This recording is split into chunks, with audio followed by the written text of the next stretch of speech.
Good evening, friends. Welcome to another edition of Crime Time with DutyRon and Ed Wallace. We are two retired New York City police detectives with 20 plus years of law enforcement. And if you like all things true crime related from that police perspective, hit the subscribe button, hit that notification bell so you'll get all things DutyRon. And this guy somewhere over here, there he is, Ed Wallace. When we go live or upload another video. Tonight, we're going to talk about Cassie Carli. Why is it taking so long for us to find out what is the results of the autopsy, the cause and manner, tox reports? We're all curious. We all want to know. The family wants to know. We had her sister on with us earlier, and who better to bring aboard is Barbara Butcher, retired chief of staff from the New York City Medical Examiner's office. Barbara, thank you so much for joining Ed and I tonight. We appreciate you. Great to see you guys again and all the fans out there. How's everyone doing? We're doing great. Everybody loves you, Barbara, and people have been asking about you for the last month, several months. Christmas time, they were hoping that we would get Barbara on, and I said, listen, she's a tough cookie. We can't, she's a busy schedule. She's down in Florida. She's going around here. She's going there. She's traveling. So we finally got her, and I appreciate you coming. Ed, how you doing tonight? Doing great, doing great. Yeah, so Barbara, a lot of the folks here on Crime Time with DutyRon, they're educated because of folks like you coming on and blessing us with your presence and your knowledge.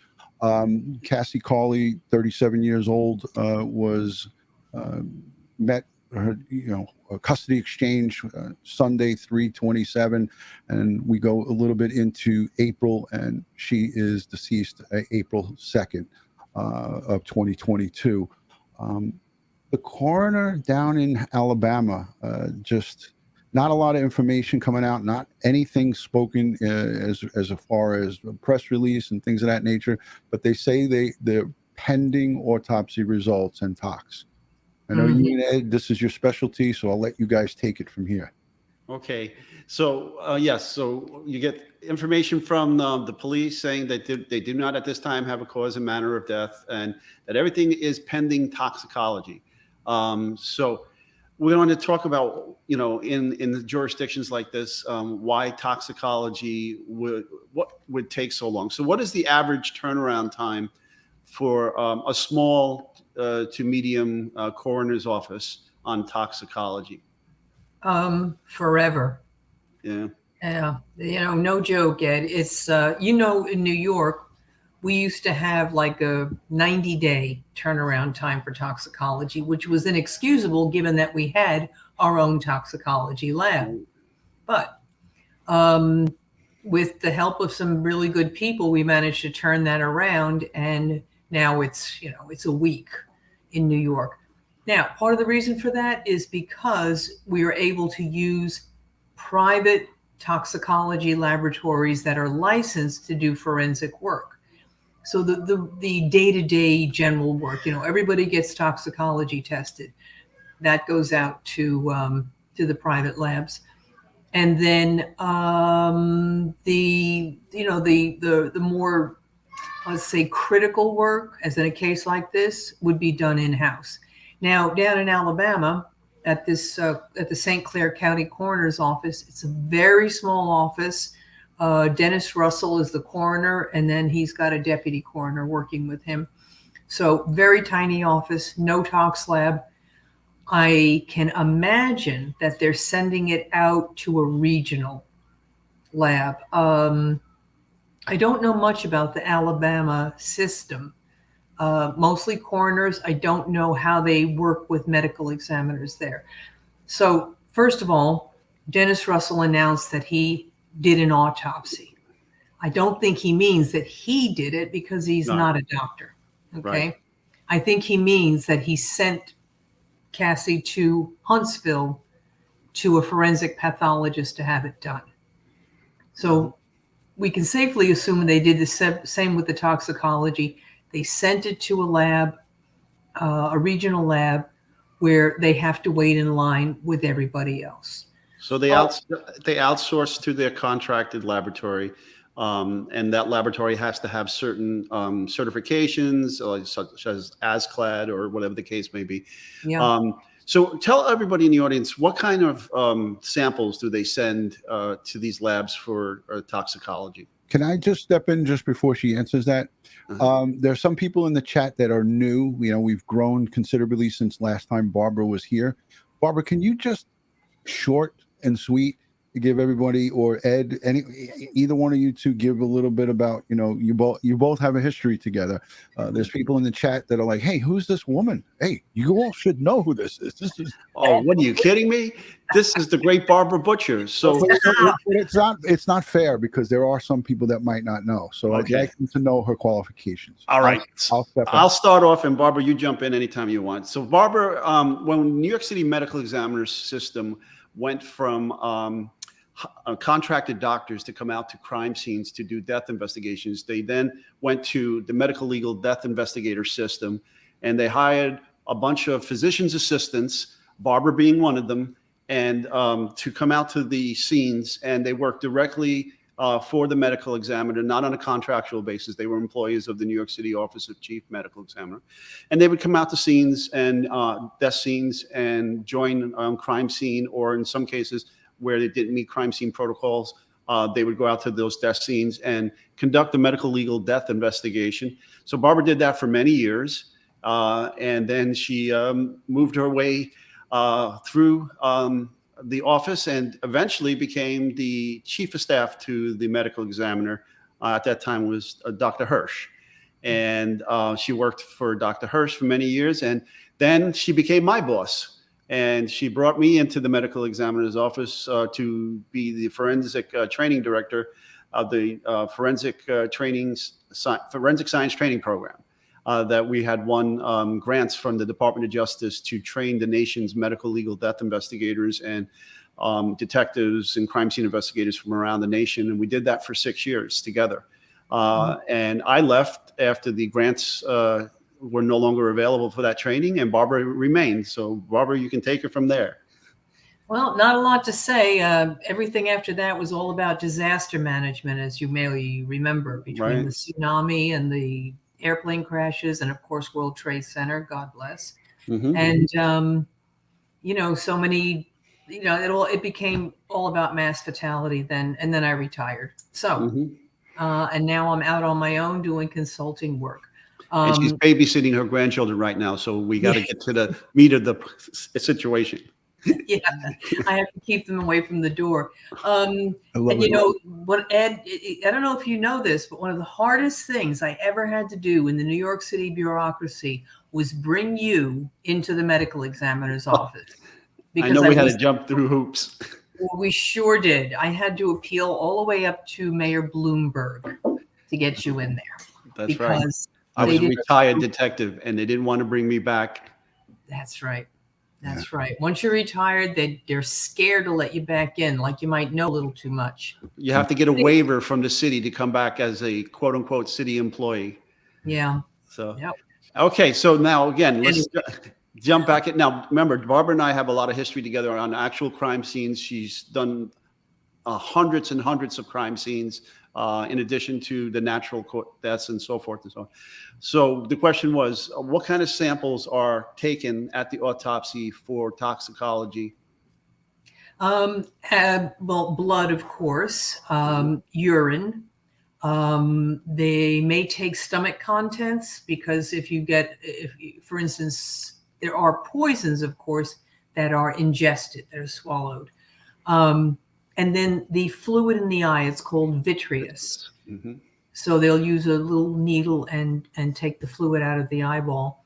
So all of those are tested for not just poisons, not just drugs of abuse, you know, fentanyl, heroin, cocaine, but also medications, all medications.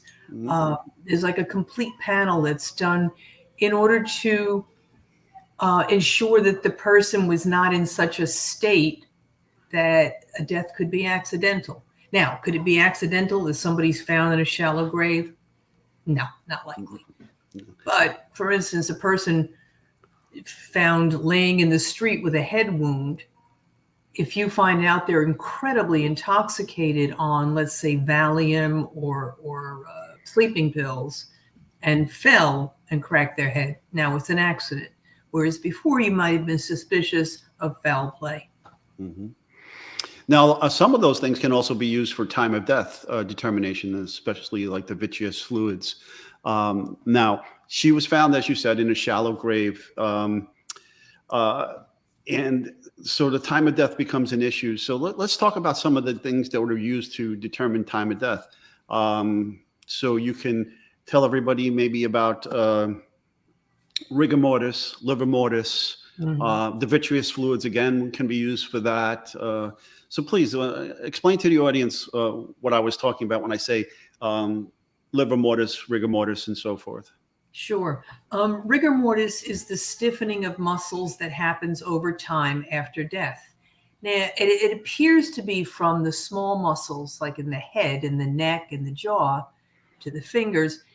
It looks like it's going from head to toe. It doesn't. It goes from small muscles to large. So the thigh muscles and big leg muscles would be last. It takes place over 12 to 18 hours before you go into rigor, full rigor. Then you stay in it for a while. The body is completely stiff. Then you come out. So knowing how long it takes to get into rigor and go out of it, we can use that as an estimation. Livor mortis, Livor, that's the settling of blood. So if you're lying on your back when you die, the blood gravity pulls all the blood into your back. And there it settles, and you can push on it. And if it doesn't, if it stays red, if it stays purplish red, they've been there a good 8, 10, 12 hours. Right. And you would just say that would be fixed. Fixed livor mortis. Right. Yeah. But if it blanches, it's not fixed yet. Right. So it's maybe 6 hours, 4 hours. Now, that also can be used to determine if the body has been in several different positions over time. That's right. If a person dies on their back and the blood settles into their back and becomes fixed there over 8, 10 hours, it's going to stay there. But if it's been, say, 6 hours or 4 hours and the body is moved onto its stomach, now you'll see shifting livor mortis. The blood will start to move slowly toward the front. So you'll see it front and back. Mm-hmm. That lets you know somebody messed around with the body. That's it. What else can we use for, insects, right? For time of death, if we have various insects and things of that nature. Algor mortis. I think Algor mortis, yes. The most important. That's body temperature. Right. If you die in a room of, say, 70, 72 degrees, average room temperature, you lose 1.5 degrees of your body heat every hour. You just cool down until one becomes the same temperature as the room. So you measure the body temperature. We use a rectal thermometer with a condom to, protect the thermometer. And then we take the temperature of the air, check the difference, see how much they've lost from 98. Divide it by 1.5, and now you can see a person's dead maybe 10 hours. But the true way to tell time of death is putting it all together. It's more of an art than anything. You take the rigor mortis, livor mortis, algor mortis, and then common sense. Yep. If you see a Chinese food bag from a delivery on the table and the receipt is stapled to it with a time on it, there's a good hint. Right. If a woman is known to bring in the newspaper from her front steps every morning with her 8 a.m. coffee, today is Monday, and the Sunday paper's still out there, means she probably died on Saturday, right? So you put everything together and roll it into an approximation of maybe a 2 to 4 hour window. So in this case, we have a video with a timestamp on it. So we know exactly when the last time she was seen in that parking lot, going there to meet her ex to pick up her daughter. And then days later, found in a barn. Okay. And he made obviously statements that contradicting what happened and what he did with her and so forth. Like he dropped her off at another part of Florida before he went home and so forth. And so all turned out not to be the truth. But let's talk also, is there any tissue samples or organ samples or maybe brain samples that would be analyzed as well? Well, of course, tissue samples are taken, not necessarily for toxicology, but for, let's call it a general reference examination. You'll take a little piece of lung tissue, liver, spleen, heart, brain, as a just-in-case measure.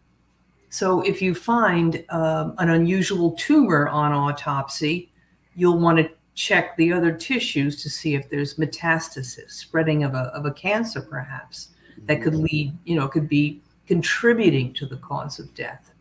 And as far as time of death, though, there's talk of doing potassium out of the vitreous fluid in the eye, of analyzing how the potassium breaks down over time. I don't know a lot about that because it's not common use. And I don't know how accurate it is.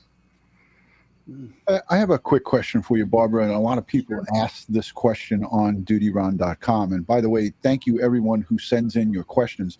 It just shows that you're so engaging with us, the audience. A lot of folks were asking if they do and they make a determination during an autopsy if there was any type of assault sexually, because this is a situation where they were not together, and he was trying to get back together with her, and she kept saying, no, we can't, we're not going to be able to make this work, but let's make it work for our daughter, Sailor, who's 4 years old. So is that something that is common in a autopsy, Barbara? Absolutely. Absolutely. You're going to look for abrasions, vaginal lacerations, contusions, anything that would indicate forced sexual contact. So those abrasions, of course, are very telling. Contusions, bruises, things like that. And then, of course, semen. Right. So swabs are always done to check for DNA for sexual assault. And how can you tell the difference between consensual sexual relations versus non-consensual? It's tough, but it's all about bruising, abrasions, and tears or lacerations. Thank you, Barbara. Thank you. Again, when we look at the timeline on this, they made the exchange, or they were supposed to make the exchange on Sunday, 3/27 at about 7 p.m. So later in the day on Sunday. Her body, according to law enforcement and the press, was discovered in Alabama on April 3rd. The remains that were given back to the family, and that was publicly posted and it's seen on the internet, says date of death April 2nd. Could you, as a professional, put just some type of how would they come to that determination? If she was found in a shallow grave inside a barn on April 3rd, notification to the family, now they get her remains back from the crematory and it says date of death April 2nd. Do you have anything that you could contribute to that as to why they would come up with such definitive times on that? Well, commonly when the body is discovered is counted as the date of death, even if it's apparent by decomposition that the person may have died even a week before. Since we can't prove anything but the day that the person's found, that's what we count as day of death. So if she's discovered on April 3rd in the barn, why are they calling it April 2nd? Only thing I can think of is as they were searching the properties, which I understand are associated with Mr. Spanevelo, suppose on April 2nd, police noticed an area of the barn that was disturbed and saw this mound of dirt or this possible grave area, and then didn't get the actual excavation done until April 3rd. Could they count it as April 2nd as the date of death? Yeah, maybe, but not in my jurisdiction. Yeah, we'd have to get the warrant date. Yeah. Mhm. Yeah. So, again, interesting bit of information that a lot of people were confused about, including her own sister. Yeah. So, we've had her on. She came onto the show, Ray, and she's just, they know nothing about this process, and they're just sitting every day and just looking at their phone and waiting. They want to know under no uncertain terms what happened to their sister. And this, again, this report and this process of waiting for the tox to come back. You talked about this with Christine Engelhardt, right? We waited, I think, 2 months, and that was Miami-Dade, right? A very decent sized crime lab. Yeah. So it took them 2 months to figure out and you called it, Barbara, when we had the look at those pills. You said it would possibly be a fentanyl overdose, and certainly that's what it was. Yeah. So this jurisdiction here, as you said, more than likely jobs out the diagnosis, the lab work, looking at work. Yeah. It's a damn shame, Ron. I completely agree with you that the idea of keeping a family waiting for even 2 weeks is painful. That's torturous. But when it's a month, 2 months, it's not right. And it's all about money and budgets. And it's really not right, because you've got people suffering there wanting to know what happened to somebody they loved.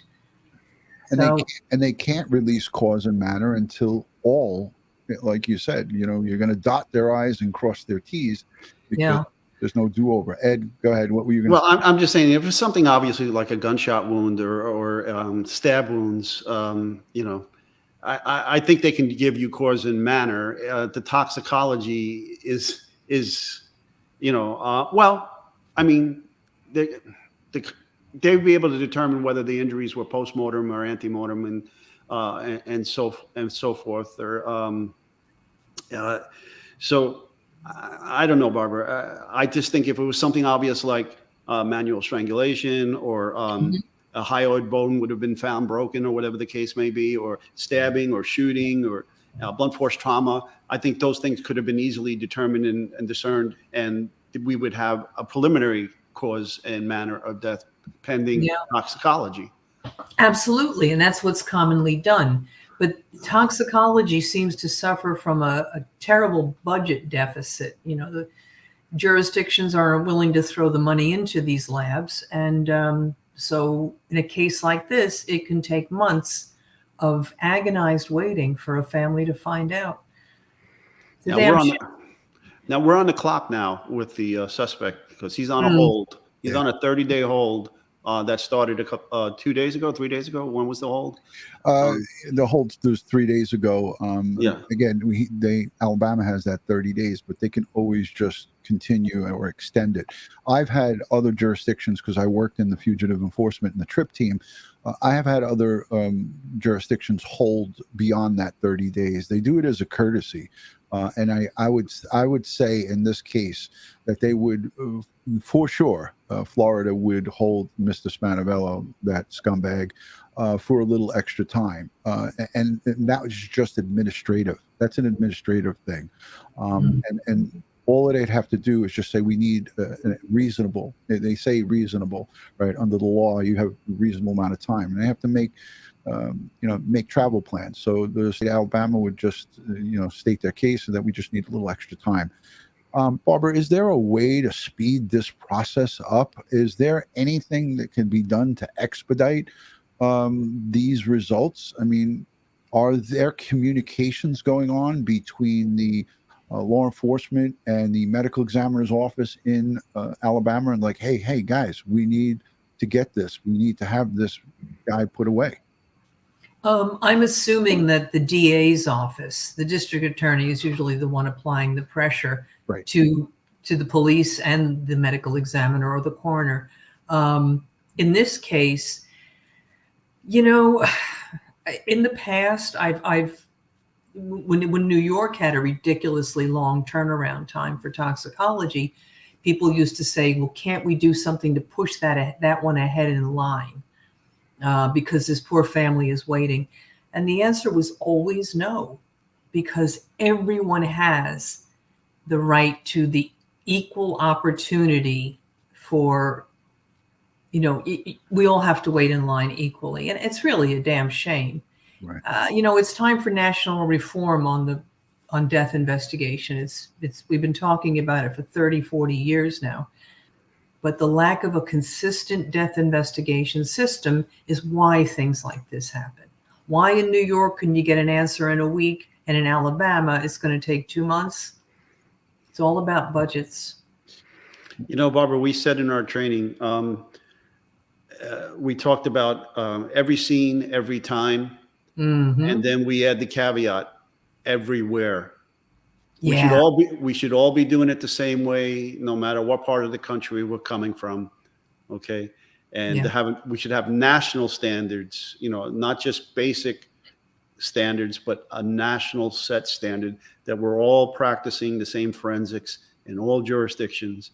So if I respond to your jurisdiction on a mutual aid agreement or natural disaster, and you put the call out for help, I don't need just in time in the field training, because we're all doing it the same way.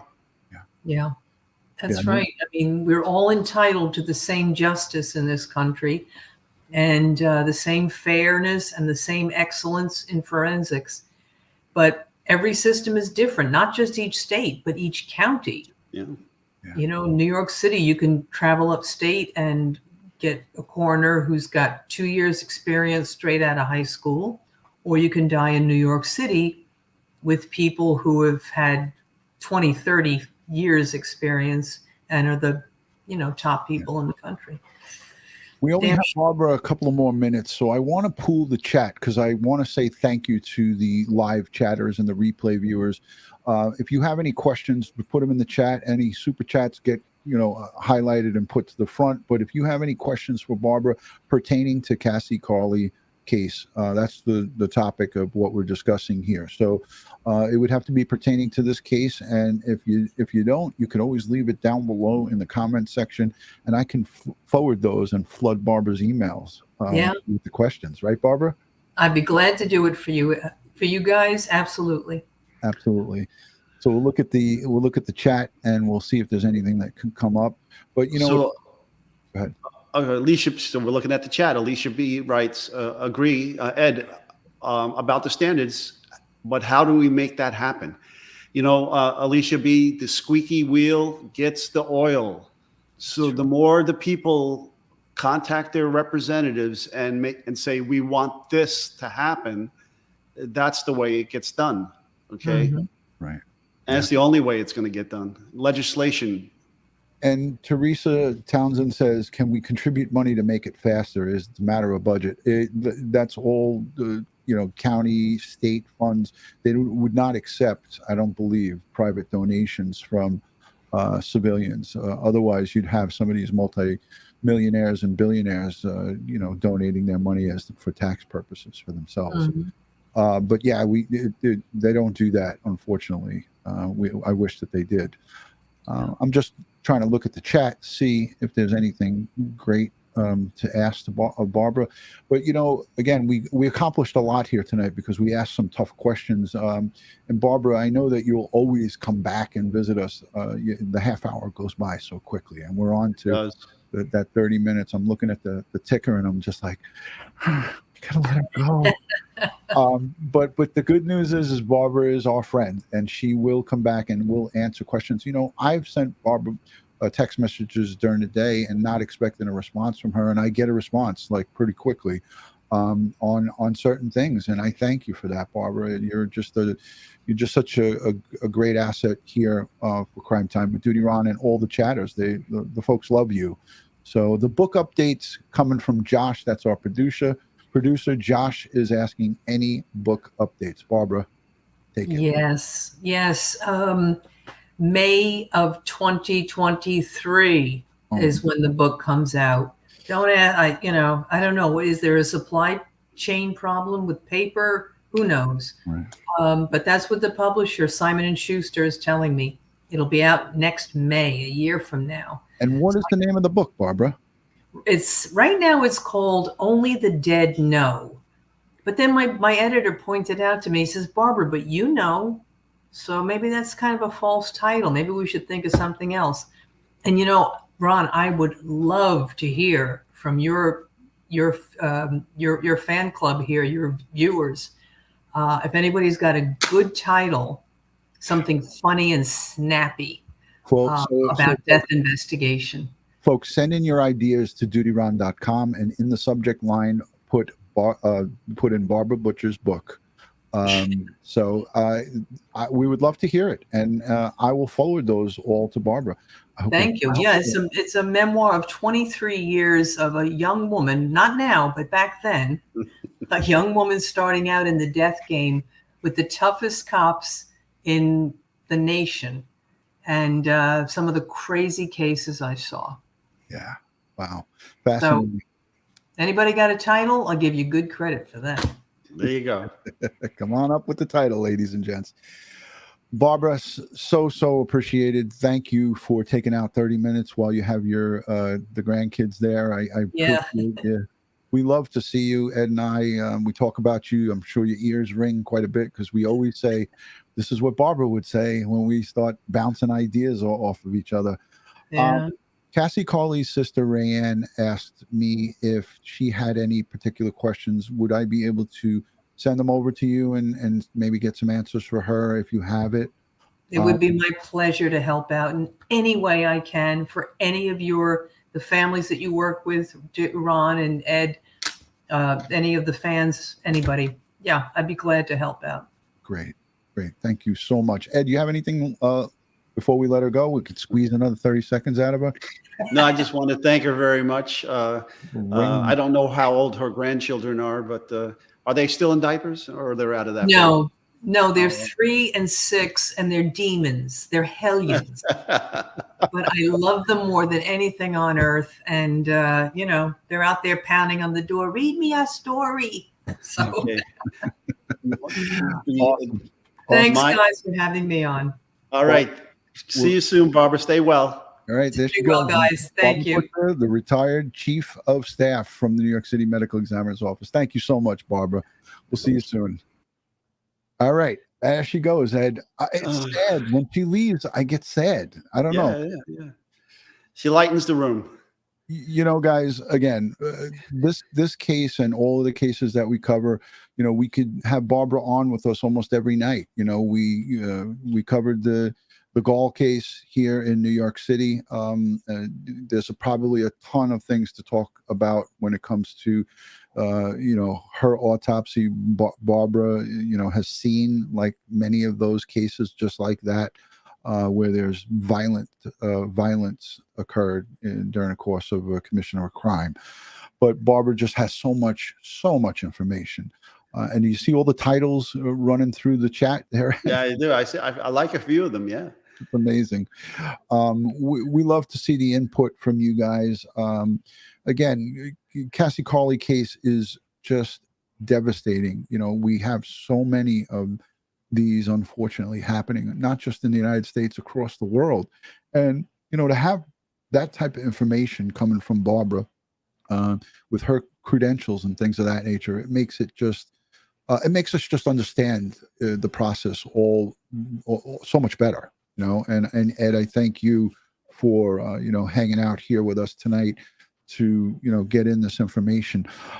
I wanted to just let everybody know, Marcus Spanevelo stands charged of tampering with evidence, destruction of evidence, giving false statements and information to law enforcement about a missing person case. And those are just minute, small charges, but in those charges there are 2 that are felony, and those are not light charges. But what we're looking at here is murder, either in the first or second degree, when the autopsy and all of the results come back. And I dare say abduction, kidnapping, unlawful imprisonment, all of these things are going to then be put into the charges against him if that autopsy toxicology results come back.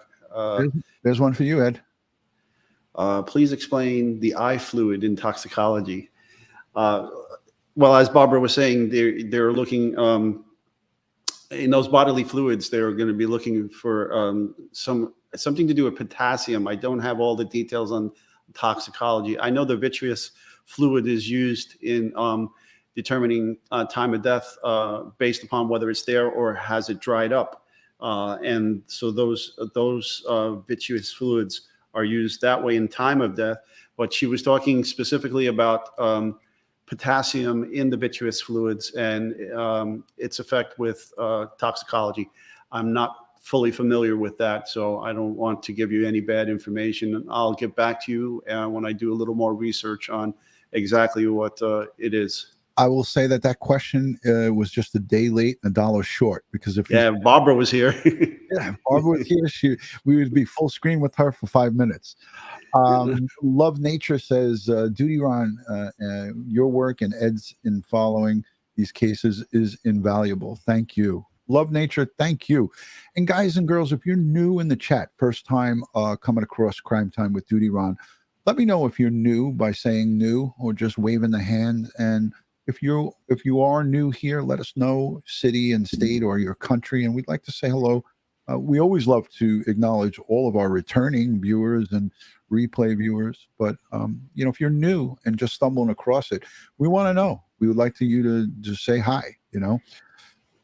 Let's see what we got here. Sonia is saying hello, Ron and Ed. Thank you, Sonja. Thank you, Sonja Jefferson. Appreciate it. Let's see. Trucker Steve says new. No, you are not. Just new today. Tracy is old, but she says DutyRon and Ed. A lot of hearts. Thank you. Thank you. Michael Carbone checking in from Blue Point, Long Island. Mikey Carbone. Yeah, it's Gabby Petito's hometown. So thank you, Mike, for checking in, and thanks for all those emails that you've sent me over the way. Lynn says she's old. Here's one new. Okay, we got one. Cheryl, WD59, new, Fort Worth, Texas. My grandparents are from Dallas, outside the Dallas area. Okay, the stars are bright, big and bright, deep in the heart of Texas. Oh my. I know I missed a couple of new folks. Oy vey, as they say. Thank you for becoming a channel member, Kayla Marie. And let me just thank you for reminding me, Kayla. If you are not yet a channel member or a Patreon supporter or a subscriber, the subscription is free. All you got to do is hit it, hit the subscribe button, hit that notification bell, and you will get all things when we go live and upload videos. There you go, Tracy. It's our birthday. Can I get a birthday shout out, Tracy? Happy birthday to you. Go Marilyn Monroe. There you go. A little bit of happy birthday. So supporting this community, it helps us to help crime victims and their family. It also helps us to better the production and better, give you the visuals of Ed and I when we're out on the road and we're doing stuff. Here's another new one. Another Texas. Another Texas. Out of the blue. Stay wild. New Allen, Texas. Welcome. Thank you for joining. Always great to see all of our new folks.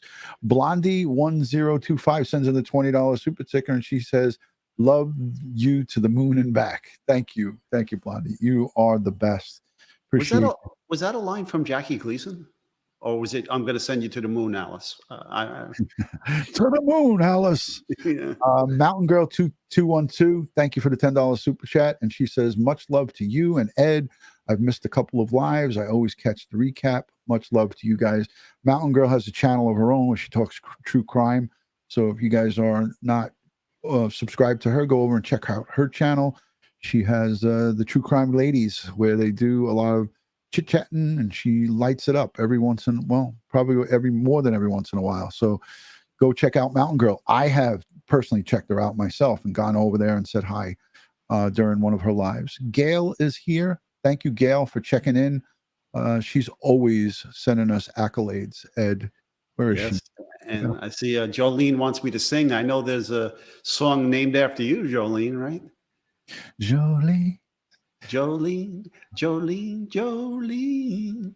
Wasn't that who was that? That was that famous country western young lady that everybody imitates. Ed, there's a question for you. Okay, when is your birthday, Ed? My birthday's in March. I'm a Pisces. I Love Labs is here, and she's a great friend of the channel and a great, just a great human being. That's right, Dolly Parton. That's right. Yeah. She says happy birthday to Tracy, but I Love Labs is the young lady who sent you the picture of her dog. And that's right. And did you send her the picture I sent you? Of course. Okay, so you see my pup now. Okay, Kara is coming in a few weeks, and I'm getting ready. We're gonna buy all the toys and goodies and cages and all that good stuff. So we'll be good to go. And who will pick up the poop and the pee if she makes a mess inside the house? Your wife? Or that'll be whoever's home at the time. That's how it goes. All right, cool. Mountain Girl 212 just became a member. Thank you so much for being a channel member. We love that and we appreciate it. Okay, Joey Brooklyn's here. Joey Brooklyn, are you Joey Brooklyn or are you Joey Long Island? Where are you, Joe? We want to know right now. Somebody's talking about Dolly Parton, Jolene. That's right. She wrote that song and sang that song. There we go. All right. So I think we're overstaying our welcome. I don't like to let these things go too long, but we are having fun here right now. The beginning. Do you want to touch on something else? The beginning of the show, we did speak about the Cassie Carli and the autopsy, why it's taken so long. We had New York City Medical Examiner's Chief of Staff, Barbara Butcher, retired, here to give us if you didn't see it from the beginning, rewind and go back and check out the beginning of this, because she gave us her professional opinion on why these autopsies and all of the diagnostic and all of the checks and all of the reports that get done, why it takes so long. And Barbara really is a great person to give layman's terms. And Ed does it too. He does a great job of explaining complicated things in layman's terms so we can understand it. Unsolved Crimes and Uncovered sends in a $10 super chat, and she says, love you guys. Thank you for all that you do. Your selfless support is appreciated. Ed, you're going to need lots of chew toys. Well, they can be sent to P.O. Box 2193 in New Hyde Park, New York 11040. You know, what I found over the years, it's cheaper to get the same ones the babies use for the dogs. You know, you slap that dog label on it and you're paying much more money for the same thing. Ed is he's a frugal shopper. Oh, wait a minute. Oh, okay. I didn't miss that. Sorry about that. I thought I missed the super chat. So yeah, we did cover a lot of ground here tonight with Barbara, and we squeezed in 30 minutes of Barbara Butcher. That we don't usually get to do. I've been wasteful with showing media and nonsense when we have Barbara Butcher on. And I said tonight, I got to make a command decision. And Ed, he concurred. He right away concurred with it and said, no, we need to squeeze every ounce out of that Barbara Butcher when we have her in here tonight. Who here feels that it's so fitting to have someone in the medical examiner's field with the last name of Butcher? How much flack did Barbara get in the medical examiner's office over that amongst not, you know? I don't know that she got it from the medical examiners, but when she came out in the field, the cops, the detectives, they, you know, how surly we could be. We, you know, and our morbid sense of humor, they really loved it. They ate that up. You got the Butcher's here. You got a crime scene with multiple stab wounds and you go, uh-oh, the Butcher is here, or the Butcher is back. Oh, I could just hear it now. But so someone asked a question about the color of the dog. So it's a fox red lab retriever. beautiful dog. I have a picture. I mean, I don't think I have it in my saved on my computer, but I could show it on my phone. You want me to show it, Ed? Sure, yeah. All right. Anybody want to see Ed Wallace's dog? Hey, that's pretty good. Yeah. I'm pretty bad. I'm a badass when it comes to stuff like that. All right, here we go. Ed Wallace, dog. It's going to be an overload of cuteness, but let me make sure I don't dox you and put your phone number out across the internet. I want to make sure we don't do that, Ed. All right. Where is it? Let me go full screen with this because it's going to be adorable, cute overload. There you go, kids. Mr. Wallace's doggy. That's Kara.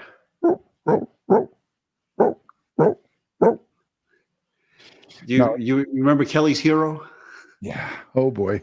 Yeah, but Ed, you're gonna have the crying at night, right? Don't the little puppies cry at night? That's gonna be. I remember my first lab when we brought him home, and he cried. I had to sleep next to the cage, just to make sure that he felt, comforted. And then after 2 days, he was good and didn't do that anymore. I think I got to show the pup again. This is a huge hit. Everybody loves dogs. Hold on, I got to go full screen again.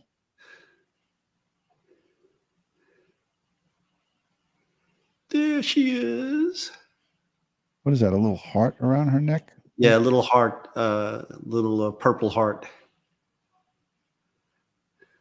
All right. There's your dose of cuteness for the live stream. All right, kids. I think we've had enough. I'm going to go and get my pajamas on and have a little cup of water and go to bed. So, listen, this has been a very informative live stream as far as Cassie Carli goes. There was a lot of questions and a lot of unknowns. I think that Barbara really did answer quite a bit of the questions. You did too as well. I want to say thank you to the replay viewers, the channel members, the Patreon supporters, and all of the folks who engage. If you're not yet subscribed, please hit the subscribe button, hit that notification bell, follow us on all things social media. One word, DutyRon. We're on Instagram, Facebook, Twitter, and now we are on TikTok. Ed, you got no choice. We're on TikTok. Too bad. Mm-hmm. It goes against his wishes, but every once in a while I got to take Ed and put his arm behind his back a little bit. What? Are we gonna break out the Smith & Wessons? What are we doing here? Not tonight. No, okay. Not tonight. I just saw blessings come in from Australia. I always love to see the folks outside the country. Jackie is here. Jackie Vineyard is our chapter gal and our friend and moderator, and I love Jackie. Her and her family are great, great people. Where did the Australia one go? I want to just say hello. Oh, here it is. Michelle. Herbert. Good day from Australia. Good day. I did that pretty good, I think. Good day. Well, Good day, mate. We start singing Waltzing Matilda. All right, guys. We love and respect you all.